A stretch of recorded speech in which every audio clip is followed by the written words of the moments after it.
तर नमस्कार मंडळी, मी तुमचा लाडका यश. मित्रांनो, आपला गणू आला होता. आपल्याला आपल्याला चला आणि घरी जायचं म्हणलं. चल बस स्टँडमधून जाऊ, आपण तुला बस स्टँड पण घुमवतो म्हणलं आमचं.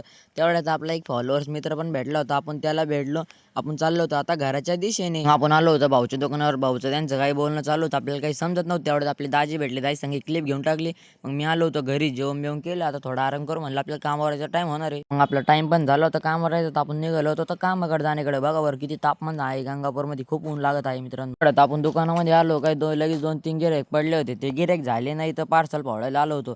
पार्सल फोडले. बघा मित्रांनो, किती सुंदर सुंदर साड्या आलेल्या आहेत सायक्रोपा ड्रेसेसवरती. साड्या लावून झालो होतो. आपण चाललो होतो मॉलमध्ये. बिस्किट आणायचे होते आपल्याला. आपण बिस्किट आणायला आलो मॉलमध्ये. मॉलमधून बिस्किट घेतले. आपण चाललो होतो आता कामावर. विशाल भाऊचा फोन पण आला होता. म्हणजे आपल्याला जायचं म्हणजे शर्ट आणलं म्हणलं. चल ना, काय जायचं तेव्हा आला होता. मग आपल्याला घ्यायला आपण चाललो होतो आता. मग आपण आलो होतो रॉयल लुकमध्ये शर्ट घ्यायला. आपण शर्ट घेतल्यानं आपण आलो होतो कामावर. तर बघितलं सगळे निवांत बसले होते. आपल्याला सुट्टी झाली होती. आपल्या कीर्तीराज आपला आणि काही सेटर लावत होता. आपण इकडे आलो होतो. रोमभाऊ आणि सागर जरा बिझी होते फोनमध्ये. म्हणलं त्यांना डिस्टर्ब नका करू. आमचे मिनी ब्लॉग आवडले असेल तर लाईक फॉलो शेअर करून टाका.